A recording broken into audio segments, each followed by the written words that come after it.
Oral questions by members. Member for Surrey Cloverdale. Thank you, Honourable Speaker. Fraser Health recently had 2 incidents where nurses were severely hurt and may never be able to return to work. But when WorkSafe investigated, they blamed the nurses. One nurse was even suspended and made to do her violence prevention training. Staffing shortages, Mr. Speaker, put nurses in situations where they're forced to make a choice: treat a patient on their own or delay care. This is a failure to meet care standards. Both scenarios leave nurses in jeopardy of losing their license. BC's nurses are being placed in impossible situations. Imagine how demoralizing it must be to be blamed for getting hurt because of a no-win situation created by this government. When will the Premier look in the mirror, stop blaming nurses, and stand up for their safety? Minister of Health. Thank you so much, Honourable Speaker, and thank you to the member opposite for the question. Hospitals and healthcare facilities are places where people go to get better, to get well. And violence has absolutely no place in any healthcare workplace, in any workplace in British Columbia, Mr. Speaker. That's why we take this so seriously and have worked so closely with the Nurses Union, the health authorities, in establishing relational security officers, in bringing in people who are specially trained, in helping to create safer workplaces. If we are going to attract and retain more nurses, which we know we need to strengthen our healthcare system, creating a safe workplace is an absolute requirement. Mr. Speaker, I'm absolutely dedicated to this initiative, to working with the Nurses Union, to working with the health authorities, to continuing that work, to ensure that our workplaces are free from violence, that health authorities are following policies in place, meeting our expectations for those safe workplaces, for patients, for workers, for all British Columbians. Thank you, Mr. Speaker. Member supplemental. Mr. Speaker, our healthcare system is losing nurses because they're becoming injured and they can't work. And sometimes even worse. Last month, 33-year-old nurse Roseanne Wallace took her own life. She was attacked twice in the psychiatric unit where she worked. Roseanne's father said he would like the people in charge to spend a day shadowing a healthcare worker. He said, quote, "I'd like one of those higher-ups to come and spend a shift in a facility like that. I'm sure they wouldn't believe it, and I'm sure they wouldn't feel safe." End quote. Perhaps the minister should listen to Mr. Wallace's suggestion and spend a shift working in the dangerous conditions Roseanne was subjected to before she took her life. How does the minister expect nurses and healthcare workers to follow her rules when NDP staffing shortages are making it impossible for nurses to meet care standards?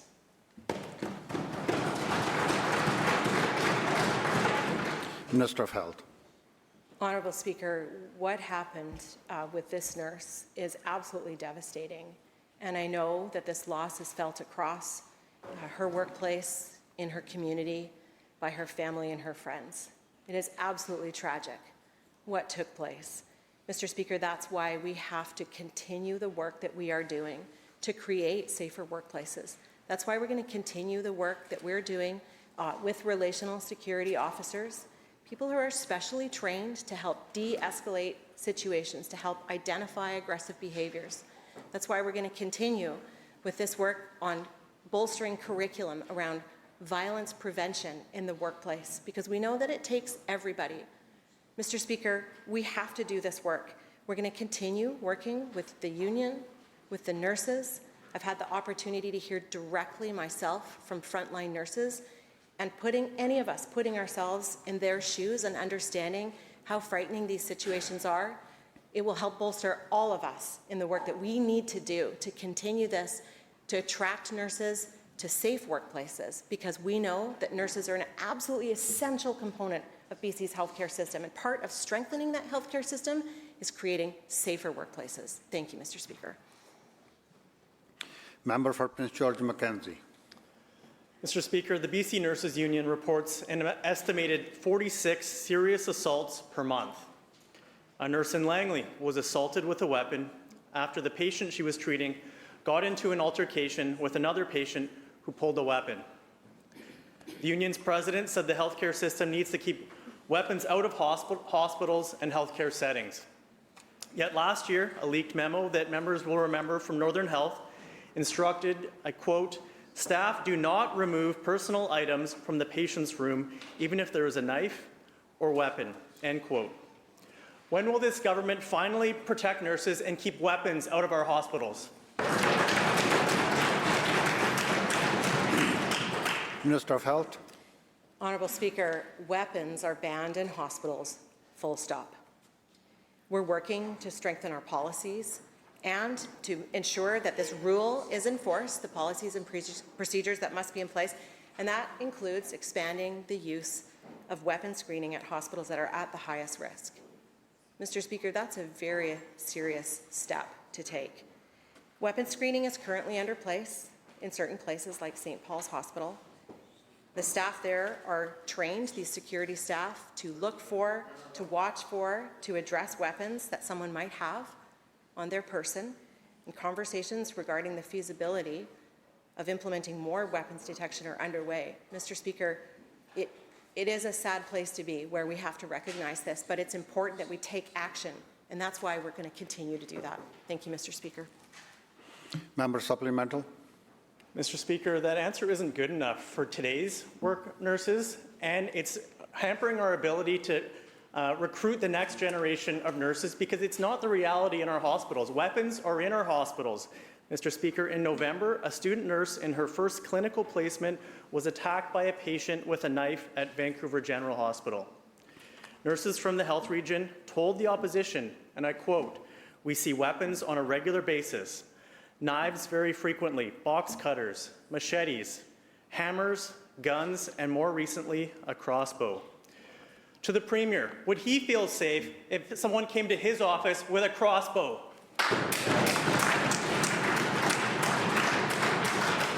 Minister of Health. Mr. Speaker, once again, everybody deserves to feel safe and to be safe in their workplace, which is why we have taken action in creating safer workplaces through the establishment of security officers and have that conversations with the nurses union, with health authorities around the highest risk sites, getting input from the nurses union directly on where these officers should be. I've outlined the steps that we're taking around weapons detection and ensuring that they are kept out of hospitals because, again, they are banned from hospitals, full stop, as I said. We're going to continue this work. Members, let the minister finish. Thank you, Honourable Speaker. We're going to continue this work. We do have specialized teams of police officers, mental health trained nurses around BC to help respond to incidents outside the hospital to try to prevent events like that from taking place in a hospital. We can all imagine just how frightening, how scary that would be to be a patient, a nurse, any healthcare worker in a facility like that, in a setting like that. Mr. Speaker, that's why we're going to continue to listen to nurses and take action. Thank you. Member for Langley Abbotsford. Mr. Speaker, in Langley, the shortage of specialized nurses has reached a crisis point. Nurses are being asked to work outside their legal scope of practice, a reckless move that endangers lives. To meet the bare minimum for safety, specially trained nurses are constantly having their shifts changed without notice, throwing patient care into chaos.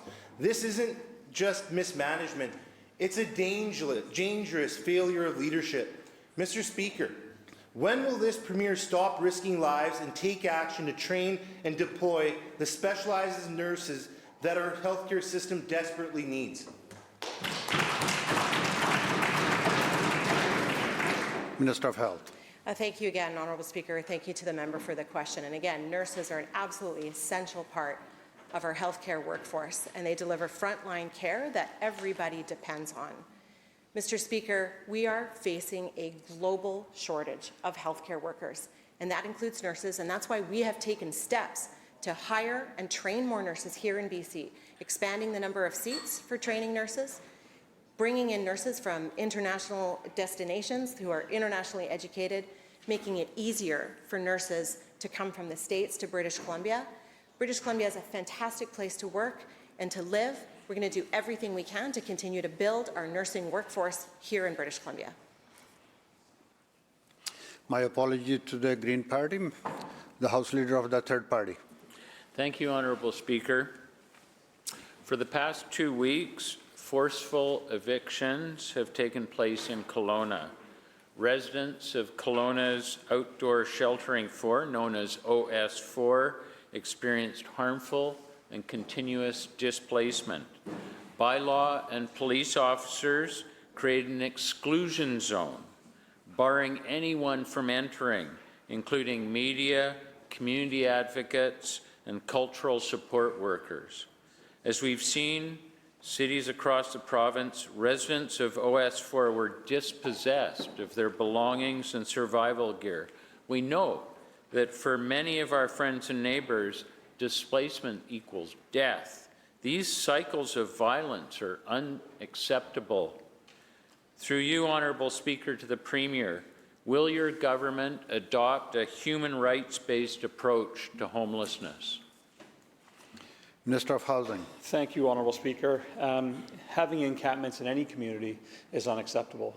That's why we've been working so hard with our partners to be able to rapidly deploy supportive housing, different forms of housing in communities throughout the province. We've been working closely with Kelowna, 120 homes within a year. 80 of them are up. We're seeing success. People are moving in. They're getting the supports they need. In fact, 40 people have already moved into supportive housing and moved into stable housing, either with family, on their own, found employment. I appreciate the member's question. We certainly know that there's some challenges that Kelowna are facing. I would advise the member that there's a lot of work happening from all partners to try to get every individual into housing.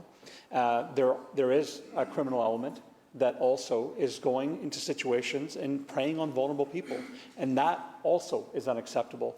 And so it's important that the work that Kelowna does ensures that they're following laws, which my understanding is that they're following the rules. If not, of course, they'll have to address those challenges. But we're going to continue to work with Kelowna and all communities to be able to ensure that people can get indoors to get the supports that they desperately need. Member supplemental. Honourable Speaker, it's been 2 years since the massive Hastings Street decampment. Since then, several of these displaced residents have died alone, and many more suffer from injuries and trauma incurred during these sweeps. From the downtown east side to Kelowna, spring cleaning should not involve the violent displacement of our neighbours and violation of their human rights.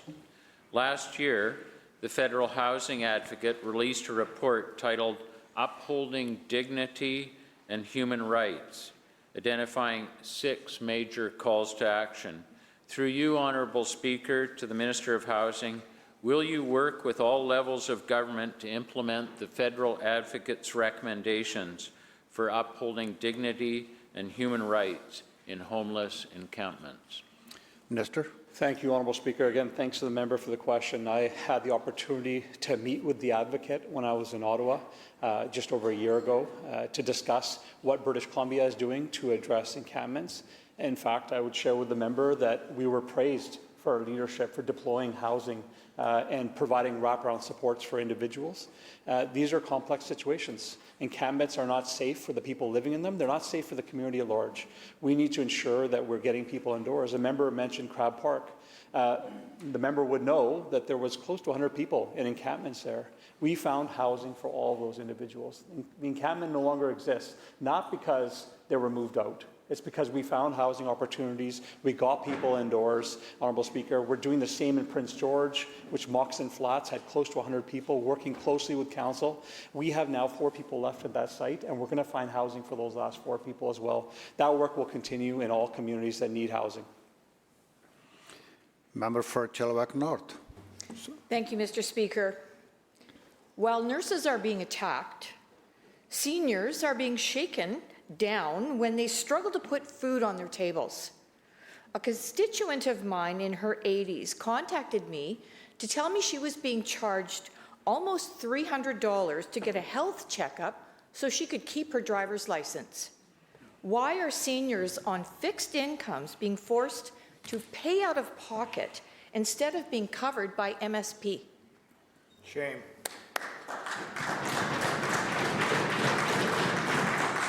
Minister of Health. Thank you so much, Honourable Speaker. Seniors are such a valuable part of our society, and they've put so much work into creating the place that we have here. And that's why this government is committed to continuing to support seniors by increasing their access to healthcare services, increasing rent supplements for seniors living in low incomes, and taking so many steps to keep costs down. I appreciate the member's question very much, Mr. Speaker. Our medical services plan provides for medically necessary procedures and for services that people require for their good health, and I appreciate the member's question. Thank you. Member for Skinner. Thank you, Mr. Speaker. Last month, a nurse new in her career was strangled unconscious and had to be dragged to safety by her colleagues. This attack happened in the psychiatry inpatient unit at BGH. The person that strangled her was a patient. The BC Nurses Union deserves an answer to the question that their president asked. What is it going to take? Is it going to take one of my members actually being killed on the job in order for some substantive changes to take place? Minister.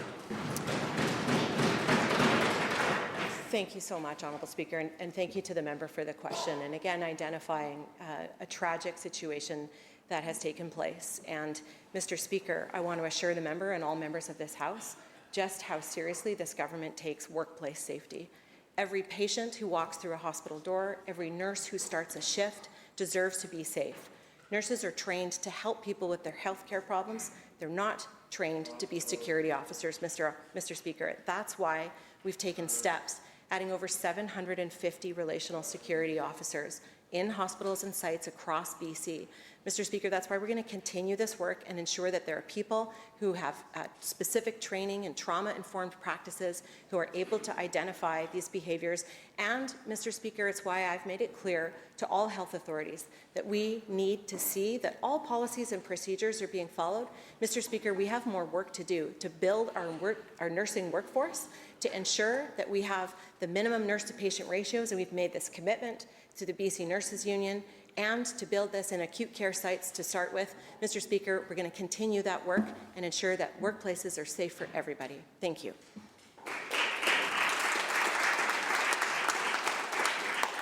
Member for Courtney Comox. Mr. Speaker, members of this House will remember what happened just a few steps from here. While responding to a call, a paramedic was violently beaten trying to provide care on Pandora Avenue. Healthcare workers and frontline responders are speaking out. This side of the House hears you. Speaker, how has this government allowed violence against first responders to become just another part of the job? Minister of Housing. Thank you, Honourable Speaker. I thank the member for the question. Certainly, encampments are a challenge. I mentioned that in a previous question as well. I can share with the member that we have been, again, rapidly deploying housing opportunities in Victoria. I don't understand why this question needs to be heckled. It's a simple question.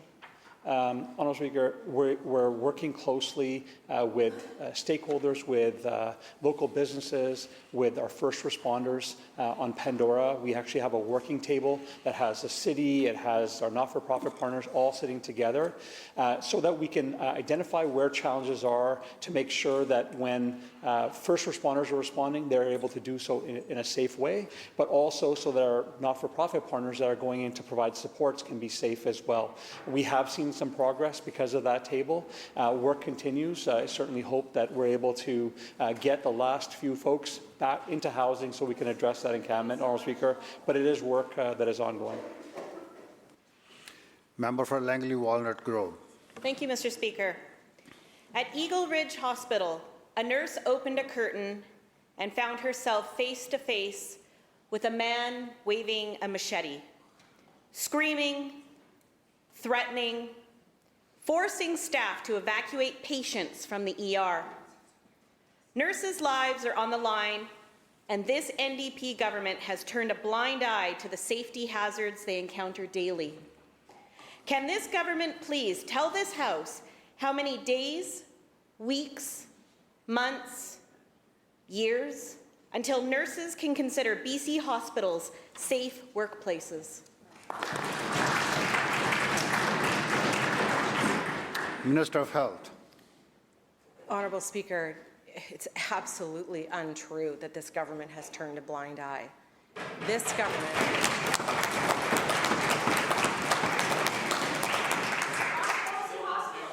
Members.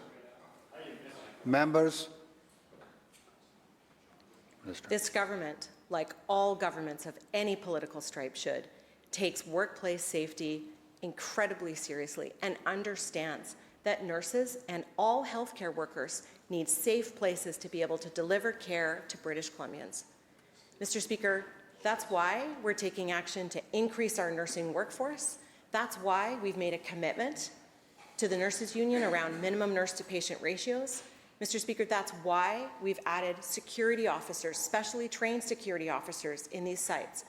Mr. Speaker, that's why we're going to continue this work to ensure that nurses are able to deliver the care for people that they need to be able to deliver without fear of violence. Mr. Speaker, nothing could be more serious when people are seeking care to know that the people who are there to deliver it are able to do that. They are able to be focused, to be able to stay focused on those patients and deliver that care. Mr. Speaker, we're going to continue this work to increase our nursing workforce. We're going to continue this work to create safer workplaces. The entire House needs to understand that this government is entirely dedicated to that. Thank you so much.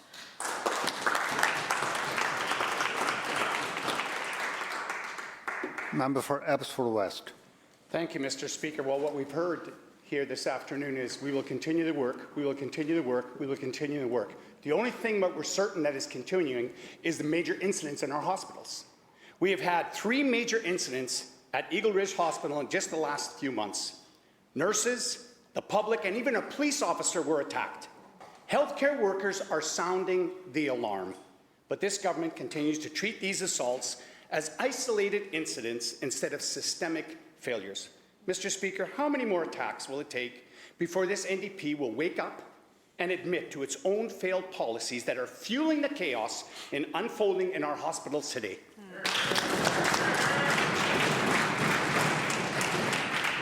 Minister. Honourable Speaker, each and every one of these incidents needs to be brought to light, and we need to know about them, and we need to take serious action. When these incidents do take place, health authorities investigate. They ensure that steps are taken, the proper steps are taken, and Mr. Speaker, they take action to make improvements. Mr. Speaker, that's what this government will continue to do. Address the systemic issues behind violence in the workplace. Address issues of mental health and substance use and sickness in people to ensure that we are doing everything we can to support people. Mr. Speaker, we're going to continue to support nurses by establishing these security officers in hospitals, continuing to listen to the Nurses Union about those highest risk sites, encouraging and ensuring that health authorities are taking every action that they need to. Mr. Speaker, we're also facing a systemic issue in the shortage of healthcare workers, which is why this government continues to take so much action, creating new nursing seats, training nurses who will stay here in British Columbia. Mr. Speaker, every nurse deserves a safe workplace, every healthcare worker deserves a safe workplace, every patient deserves to have that. We will not give up. Thank you.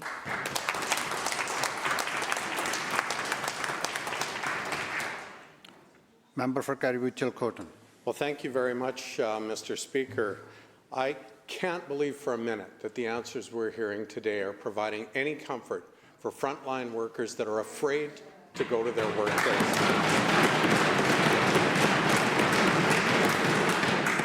Mr. Speaker, after these 3 attacks at Eagle Ridge Hospital, staff were told to plan escape routes. Only now, after multiple assaults, has Fraser Health increased security. The Nurses Union says it is not enough and calling the situation alarming and saying, quote, "It isn't the environment that nurses should be expected to provide care and patients should not have to be concerned about being exposed to violence," end quote. Well, no kidding, Mr. Speaker. Why on earth has it taken 3 major incidents and serious injuries for this NDP to finally act?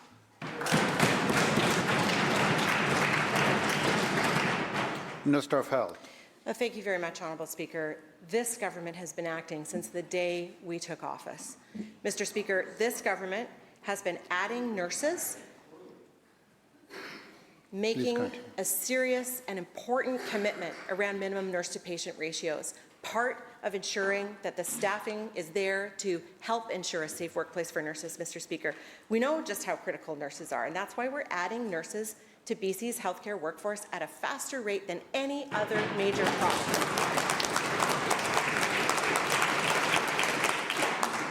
Mr. Speaker, we registered over 10,400 new nurses last year.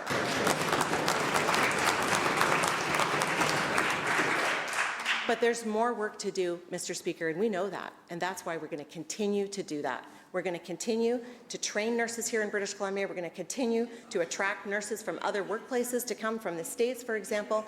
Mr. Speaker, we're going to continue to support the Nurses Union, to listen to the issues, to listen to the incidents that are happening, to learn from every single one of them, and to create the safest possible workplace. Thank you, Mr. Speaker. Member for Richmond Queensborough. Mr. Speaker, Eagle Ridge Hospital has seen a series of violent incidents in just a few months, leading to serious staff injuries.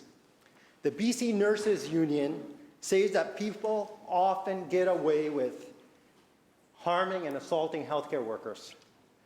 Why isn't this Attorney General making it a priority to hold violent offenders who harm our healthcare workers accountable?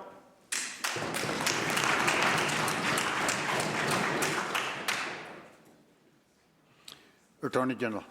Thank you, Mr. Speaker. We take all violent incidents extremely seriously. The Minister of Health has gone over a series of measures that were taking place in the hospital to make sure that nurses are safe. I expect our justice system to deal with every instance of violence appropriately, and we have put better resources in the system to deal with repeat violent offenders, to make sure that our bail policy is strong when it comes to people that are offending and reoffending. And we will continue to do that work to keep everybody safe in BC. Thank you, Mr. Speaker. Member for Surrey White Rock. Thank you, Mr. Speaker. Here's the problem. These questions to the government aren't new. The bigger problem is we've got a minister that's answering these questions now the exact same way the former Minister of Health answered those questions. We have a government that continues to put politics before people. We're hearing stories. Members. We're hearing stories after stories of nurses having to battle through the bureaucracy of WorkSafe. And we're hearing stories of the minister handing out 7-figure severance packages to a failed health executive. The gaps in the system aren't sustainable, and they're clearly not safe. But even worse than all of that,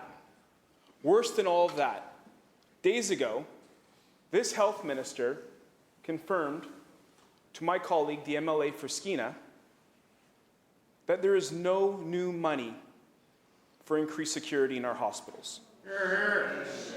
None. Zero. We've had minister after minister stand up and talk about the importance of keeping our frontline workers safe. But they don't walk the walk. They fail, time and time, story after story. So my question to the Minister of Health is a very simple one.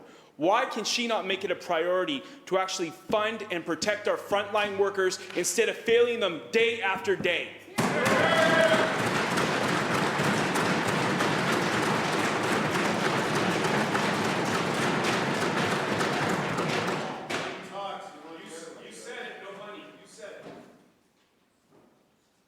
Minister of Health. Thank you, Honourable Speaker. We have canvassed all of the actions that this government is taking because we take workplace seriously. We take workplace safety seriously. Members, Mr. Speaker. Members, members, come to, come to order. Mr. Speaker, this is a government that takes workplace safety so seriously that we are funding 750 security officers across BC.